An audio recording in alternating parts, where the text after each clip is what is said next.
Hello everyone. जैसा कि आपको मालूम ही है कि आपका बोर्ड एग्ज़ाम चल रहा है, उसी के अकॉर्डिंग ही ये वीडियो बनाई गई है। आपके सारे गद्य भाग इस वीडियो में कवर हो जाएंगे। सारांश इसमें दे रखा है, तो लास्ट तक वीडियो ज़रूर देखें। तो सबसे पहले जो आपका चैप्टर है वो भक्तिन, जो कि महादेव वर्मा द्वारा लिखा गया है। भक्तिन के व्यक्तित्व का चित्रण पहले हम जान लेते हैं। भक्तिन एक छोटे कद की व दुबले शरीर की गाँव में रहने वाली एक स्त्री थी। छोटी आँखें, पतले होठ तथा सदैव गले में कंठी माला पहनने वाली इस भक्तिन का असली नाम लक्ष्मीन अर्थात लक्ष्मी था, लेकिन वह अपने नाम के ठीक विपरीत थी, यानी अपोजिट थी। इसलिए उसने लेखिका को भी अपना नाम प्रयोग लाने के लिए मना कर दिया था। संभवतः उनकी कंठी माला को देखकर ही लेखिका ने उसका नाम भक्तिन रखा होगा। तो इस चैप्टर में से जो ये भाग दे रखा है, इस भाग में जो क्वेश्चंस बन सकते हैं वो हैं कि भक्तिन का देखने में किस तरह की थी, दूसरा भक्तिन का असली नाम क्या था, तीसरा कि भक्तिन का असली नाम क्यों नहीं लिया जाता था, क्योंकि वह अपने नाम के बिल्कुल विपरीत थी, और थर्ड कि किसने उन भक्तिन नाम रखा था। तो लेखिका ने यानी महादेव वर्मा ने रखा था, और किस कारण से रखा था, क्योंकि वो कंठी माला डाल के रखती थी। भक्तिन की सौतेली माँ झूसी नाम के एक प्रसिद्ध योद्धा की लड़की लक्ष्मी का पालन पोषण उनकी सौतेली माँ ने किया था। उसकी शादी 5 वर्ष की आयु में, गौना 9 वर्ष की आयु में हंडिया गांव के इस संपन्न गोपालक के छोटे पुत्र के साथ करा दिया गया था। विमाता को यह डर हमेशा सताता रहता था कि लक्ष्मी के पिता कहीं सारी जायदाद उसके नाम ना कर दें। इसीलिए लक्ष्मी के पिता जब गंभीर रूप से बीमार पड़े तो उसकी सूचना लक्ष्मी को नहीं दी गई। अतः पिता की मृत्यु के दुखद समाचार उसे मैके आकर ही मिला। सौतेली माँ का बुरा व्यवहार देखकर उसने मैके में पानी भी नहीं पिया और ऐसे ही ससुराल लौट गई। उसने अपने पिता की मृत्यु का भीषण दुख अपने पति को कड़वे वचन कहकर व्यक्त किया था। तो इसी तरह से कि किस तरह से व्यक्त करा था, सौतेली माँ ने उसे पिता की मृत्यु का समाचार क्यों नहीं दिया था, इस तरह से क्वेश्चन उसका रेडी हो जाएगा। और लक्ष्मी का व्यवहारिक जीवन कैसा था। ससुराल में भी भक्तिन को अब तक की भांति दुख ही मिला था। सास के 3 कमाने वाले लड़के थे। लक्ष्मी सबसे छोटे बेटी की पत्नी होने के कारण अपनी बेटियों सहित घर का सारा काम करती थी, और जेठानियां अपने पुत्र के साथ मौज मस्ती से उस घर में रहती थी। लक्ष्मी की 3 बेटियां थीं। बड़ी बेटी के विवाह के उपरांत ही भक्तिन के पति का देहांत हो गया था। अपनी संपत्ति को सुरक्षित रखने के लिए उसने अपनी बिटियाओं का विवाह कम उम्र में ही कर दिया था। जायदाद के लिए उसके परिवार में लड़ाई झगड़ा चलता ही रहता था। इसीलिए उसने अपने बड़े दामाद को घर जमाई बना लिया। लेकिन भक्तिन का दुर्भाग्य जैसा उसके साथ साथ चल ही रहा था, क्योंकि शीघ्र ही उसके बड़े दामाद का भी निधन हो गया और वह फिर दुखों से घिर गई। बड़े जेठ का लड़का भक्तिन की संपत्ति पाने के उद्देश्य से अपने साले से उनकी बड़ी बेटी का विवाह करवाना चाहता है, लेकिन उसकी मंशा को भांपते हुए लड़की ने विवाह करने से मना कर दिया। जेठ के लड़के का साला लक्ष्मी की बड़ी बेटी से शादी करने की जिद में जबरदस्ती घर में घुस आता है, तो बड़ी बेटी ने उसे अच्छी तरह से उसको पीटती है। उस युवक ने सभी से झूठ बोला कि इसी लड़की ने मुझे बुलाया था। उसकी बातों में आकर पंचायत ने भी उन्हें पति पत्नी की तरह साथ रहने का निर्णय सुना दिया। उन्हें दुखी होकर भी पंचायत का निर्णय मानना पड़ा, किंतु अब घर में गरीबी रहने लगी, झगड़ा होने लगा तथा लगान समय पर न चुका पाने के कारण जमींदार ने भक्तिन को दिन भर धूप में खड़े रहने का दंड भी दे दिया। इस अपमान और कलंक से भक्तिन उसको सहन नहीं कर पाई और वह कमाने के उद्देश्य से शहर में आ गई। यह उसका पारिवारिक जीवन था। अब भक्तिन का शहरी जीवन क्या रहा, क्योंकि वहाँ पर उनको लेखिका मिलती हैं शहर में भक्तिन लेखिका के पास रहकर अपने घर का काम आदि करने लगी। सुबह के समय भक्तिन नहाकर लेखिका की धुली धोती पहनकर 2 मिनट जप करती और सूर्य एवं पीपल को अर्घ देती, फिर खाना बनाती। भक्तिन दूसरों को तो अपने जैसा बनाने को तैयार रहती, परंतु स्वयं को बदलने के लिए तैयार नहीं थी। उसने लेखिका को गांव में खाए जाने वाले साधारण भोजन की विशेषताएं बताई और वह गांव की भांति लेखिका को ओए कहकर ही बुलाती थी। तो क्वेश्चन आ जाता है, लेखिका को वो जो भक्तिन थी वो क्या कहकर बुलाती थी, किस तरह से परिवर्तित हो गई, और भक्तिन का नेचर या स्वभाव कैसा था। भक्तिन के तर्क वितर्क और उससे संबंधित गुण जो थे वो ये थे कि लेखिका जब रुपयों को इधर उधर रख देती थी तब भक्तिन उन्हें इकट्ठा कर मटकी में डाल देती थी और लेखिका के पूछने पर वह शास्त्रार्थ करती हुई कहती कि रुपयों को उसने संभाल कर रख दिया है। इस प्रकार उसने सिर मुड़वाने की बात पर लेखिका से कहा कि सिद्ध सिर मुड़वाकर तीर्थ जाते हैं। लेखिका के हस्ताक्षर करने वाले नियम पर भक्ति ने बड़े तर्क के साथ उनकी बात यह कहकर टाल दी कि यदि वह पढ़ने लगी तो घर गृहस्थी कौन देखेगा। लेखिका के प्रति भक्तिन का सेवा भाव। लेखिका के साथ भक्तिन हर समय उपस्थित रहती थी, जिससे लेखिका को जिस किसी की भी आवश्यकता पड़ती थी, जिस चीज़ की भी आवश्यकता पड़ती थी, तो वह उसकी मदद कर सके। वह लेखिका के लिए भोजन का प्रबंध करती, उसके कपड़े धोती, उसकी पुस्तकों को तरीके से रखती आदि कार्य करती थी। वह लेखिका के साथ बद्रीनाथ व केदारनाथ भी गई थी। भक्तिन की बेटी और दामाद जब उसे बुलाने आए तो वह लेखिका को छोड़ने का मन न बना पाई। लेखिका के सामने भक्तिन के धन के महत्व को भी कम कर दिया। वह लेखिका के लिए अपना सब कुछ लुटाने को तैयार थी। भक्तिन और लेखिका के गूढ़ संबंध, गूढ़ होता गहराई से, इन दोनों के बीच स्वामी और सेवका का संबंध न रहकर आत्मीय संबंध विकसित हो चुका था। भक्तिन लेखिका के परिचितों का सम्मान लेखिका की इच्छा अनुसार ही करती थी। भक्तिन छात्रावास की बालिकाओं को चाय इत्यादि बनाकर देती थी। लेखिका चाहकर भी भक्तिन को अपने से दूर नहीं कर पाई। भक्तिन लोगों के लंबे बाल और अस्त व्यस्त वेशभूषा देखकर टीका टिप्पणी भी करती थी। इस प्रकार भक्तिन और लेखिका के बीच अत्यंत गूढ़ संबंध स्थापित हो चुके थे। अब नेक्स्ट चैप्टर है आपका बाजार दर्शन। बाजार दर्शन जैनेन्द्र कुमार द्वारा लिखा गया एक निबंध है, जिसमें उन्होंने उपभोक्तावाद यानी बाजार का प्रभाव दिखाया है। तो बाजार दर्शन में बढ़ता हुआ उपभोक्तावाद। लेखक ने उपभोक्तावाद के उदाहरण द्वारा स्पष्ट किया है कि लेखक के एक मित्र बाजार में मामूली सी चीज लेने गए थे, किंतु बाजार की जगमगाहट देखकर वे अपने चीजें ले आए और अनेक चीजें ले आए और सारा दोष अपनी पत्नी पर लगा दिया। लेखक के अनुसार यह सारा दोष केवल पैसे की गर्मी का था। कुछ लोग बुद्धि और संयम से काम लेते हुए पैसे को जोड़कर ही गर्व अनुभव करते हैं। लेखक ने अपने दूसरे मित्र के बारे में यही अनुमान लगाया कि जो बाजार से कुछ भी ना ले सके और वे अपनी परचेजिंग पावर के हिसाब से ही खुश है, इस प्रकार वह भी उपभोक्तावाद का शिकार है। बाजारवाद का प्रभाव। बाजारवाद अपने आप में बहुत महत्वपूर्ण है। लेखक के मित्र ने भी बाजार की चकाचौंध को ही दोषी माना।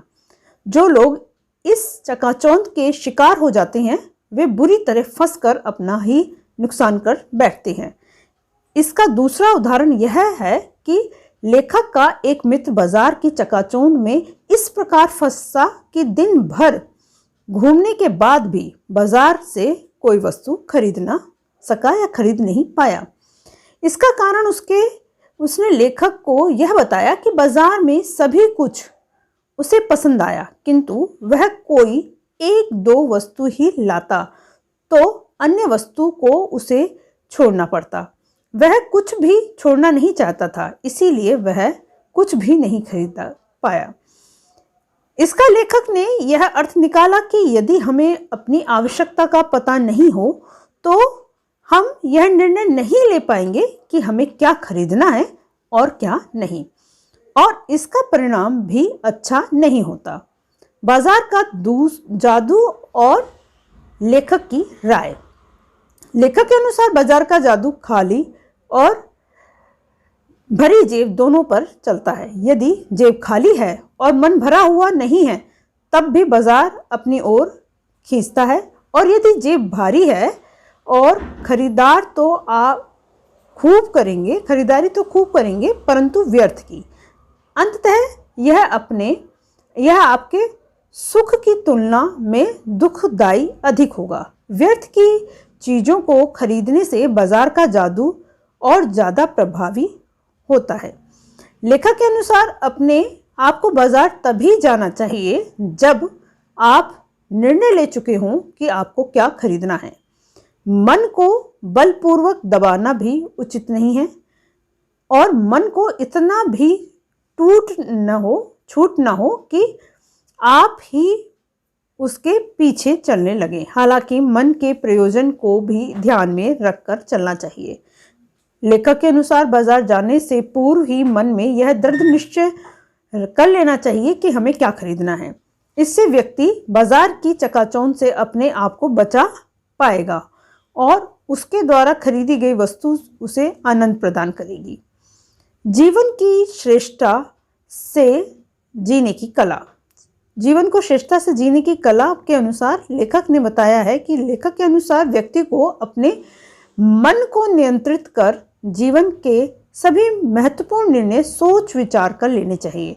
लेखक के अनुसार चूर्ण बेचने वाले भगत जी का जीवन एक आदर्श जीवन है। भगत जी का चूर्ण इतना लोकप्रिय है कि यदि वे उसे व्यवसायिक दृष्टि से बेचें तो मालामाल हो जाएंगे, किंतु भगत जी निश्चित समय पर अपने घर से निकलते थे और जब तक उनके चूर्ण की बिक्री से 6 आने की कमाई हो जाती थी तभी तक वे चूर्ण बेचते थे। फिर उसके बाद वे मुफ्त में ही चूर्ण बालकों को बांट देते थे। उन्होंने कभी भी अधिक कमाई करने की नहीं सोची। भगत जी का भले ही अक्षर ज्ञान शून्य हो किंतु लेखक उन्हें विद्वान मानते हैं। भगत जी को बाजार की चकाचौंध भी अपनी ओर आकर्षित नहीं कर पाती, क्योंकि वे एक विवेकपूर्ण निर्णय लेने वाले व्यक्ति हैं। कई बार यदि कोई मोटर धूल उड़ाती हुई जाती है तो हम सोचते हैं कि काश हम भी किसी अमीर व्यक्ति के यहाँ पैदा होते और हम भी कार में जाते, किंतु यह सोच भगत जी को अपनी ओर नहीं खींचती। भगत जी के पास ऐसा कौन सा बल है जिससे उनके सामने तमाम व्यंग शक्ति असफल हो जाती है। लेखक इस बल को कोई नाम नहीं दे पाते। ऐसे व्यक्तियों में आध्यात्मिक, आत्मिक, धार्मिक और नैतिक बल होता है। वास्तव में केवल निर्बल व्यक्ति ही धन की ओर झुकता है। बाजार की सार्थकता और मनुष्य। लेखक के अनुसार बाजार को सार्थकता वही व्यक्ति दे पाता है जिसे यह पता होता है कि उसे कब, क्या और कितना खरीदना है। अनावश्यक वस्तुएं खरीदने वाला व्यक्ति परचेजिंग पावर के गर्व में बाजार की शैतानी शक्ति और व्यंग शक्ति को ही बढ़ावा देता है। लेखक ने अपने 2 मित्रों के उदाहरण दिए हैं। वे बताते हैं कि जो अर्थशास्त्र केवल बाजार का पोषण करता है वह अनैतिक शास्त्र है। यह उपभोक्ताओं को दुख, गरीबी और ईर्ष्या देता है। ऐसे बाजारवाद को लेखक गलत मानता है। ऐसे में लोगों की आवश्यकताओं का आदान प्रदान नहीं हो पाता, अपितु शोषण और कपट को बढ़ावा मिलता है। इस प्रकार से वह बाजार के रूपों को 3 रूप में बताते हैं, वो भी 3 उदाहरणों द्वारा।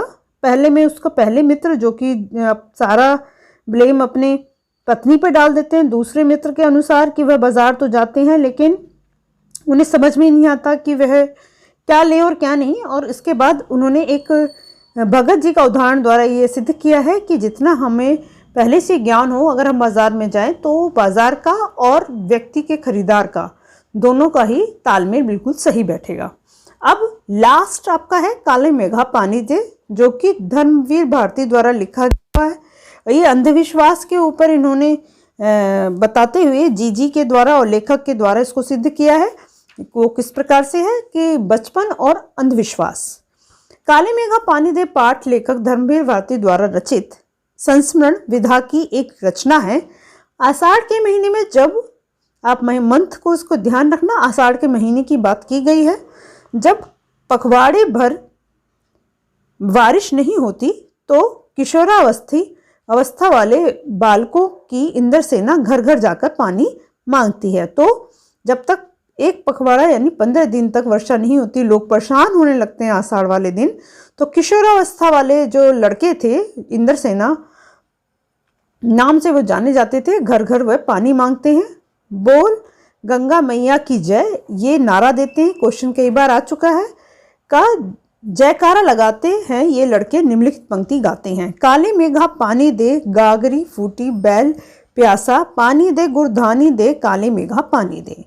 पानी की कमी होते हुए भी महिलाएं सहेज कर रखा हुआ पानी उन पर डाल देती हैं। पानी डालने के बाद फिर कीचड़ में लेटने से इन बालकों के हाथ पैर, पेट, बदन, मुख सब मिट्टी में लिपट जाता है, यानी मिट्टी उनमें लग जाती है। इनके इसी रूप को देखकर कुछ लोग इन्हें मेढक मंडली का नाम भी देते हैं। तो इनको दूसरा नाम जो बोला जाता है मेढक मंडली, और क्यों बोला जाता है, क्योंकि वो पूरी तरह से पानी में और कीचड़ में लिपट जाते हैं, जिस प्रकार मेढक लिपटता है। अनावृष्टि से आशंकित गांव। बारिश ना होने के कारण तालाब सूख जाते हैं, घरों के कुओं में भी पानी नहीं रहता। ऐसे में गांव में पानी के बिना कोहराम मच जाता है। बारिश ना होने के कारण लोग इसकी प्रार्थना करते हुए कि पूजा पाठ भी करते हैं। पशु पक्षी प्यासे मरने लगते हैं, और यदि इतने पर भी बारिश नहीं होती तो इंद्रसेना बादलों से पानी मांगने के लिए निकल पड़ती है। ऐसे में लेखक सोचता है कि जब पानी की घर घर में इतनी कमी हो तो महिलाएं इंद्रसेना पर पानी डालकर अपना अंधविश्वास ही प्रदर्शित कर रही हैं। तो इसमें लेखक क्या सोचता है, क्यों सोचता है, ये इसका क्वेश्चन बन जाता है।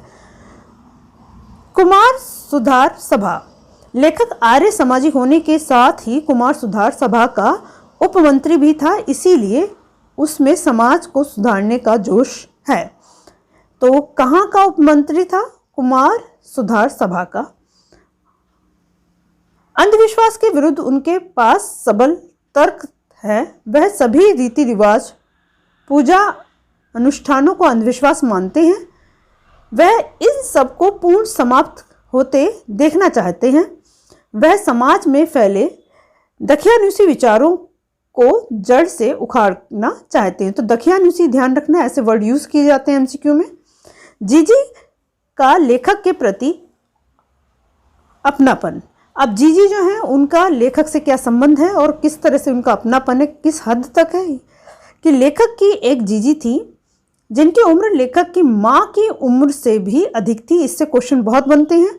वह लेखक को बहुत लाड प्यार करती थी। जिन बातों को जीजी मान सम्मान देती थी, लेखक उनको अंधविश्वास कहता है। लेखक भी सभी त्योहारों और पूजा अनुष्ठानों में उनकी मदद करता था। लेखक जीजी के तर्कों के सामने निरुत्तर हो जाता था। लेखक ने जीजी के कहने पर भी इंद्रसेना पर पानी नहीं फेंका और न ही जीजी के लड्डू मट्ठी खाए, और कुछ समय तक उसने जीजी से बात भी नहीं की। जीजी के विभिन्न तर्क। अब जीजी की क्या क्या सोच थी? यह पानी की बर्बादी नहीं है, यह पानी का अर्घ है। कुछ पाना है तो पहले कुछ देना होता है। दान को सबसे महान कहा गया है। दान के लिए त्याग करना अनिवार्य है। अभाव की स्थिति में किया गया दान ही सच्चा त्याग होता है। सूखे में हमारे द्वारा फेंका गया पानी ही पानी की बुआई है। हम पानी देकर बीज बोते हैं, अर्थात यह पानी का बीज है। तब काले मेघा पानी से पानी मांगेंगे, पहले खुद दो तो देवता तुम्हें 4 गुना 8 गुना करके लौटाएंगे। एक व्यक्ति का आचरण ही सबका आचरण बनता है। तो ये सारी पंक्तियां आपको एमसीक्यू में दी जा सकती हैं, तो इनके अर्थ सहित उनको ध्यानपूर्वक आपको पढ़ना है। 50 वर्ष के बाद लेखक के विचार। 50 वर्ष के बाद लेखक यह सोचता है कि हम देश के लिए क्या कर रहे हैं। राजनीतिक स्वतंत्रता मिलने के बाद भी हमें अपने देश के संस्कारों को समझ अभी तक नहीं आई। हमारी स्थिति मांगने की तो हर समय बनी रहती है, किंतु त्याग करने से हम पीछे हट जाते हैं।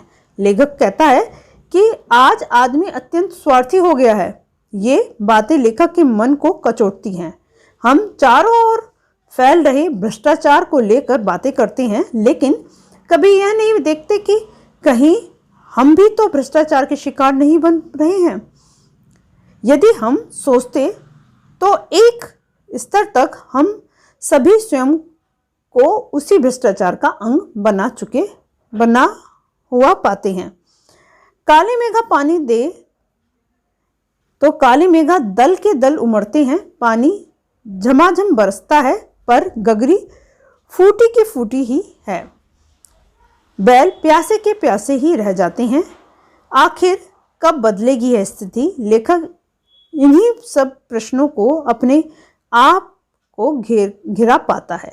तो ये जो आपका अर्थ है, इसका मतलब ये है कि हमारी नेचर, हमारी प्रकृति या हमारे लिए बहुत कुछ है, लेकिन हमारे तक वो साधन नहीं पहुंच पा रहे हैं, क्योंकि हमारे लोगों के अंदर भ्रष्टाचार फैला हुआ है। तो यहाँ पर इतना कहकर निबंध समाप्त हो जाता है उनकी सोच का।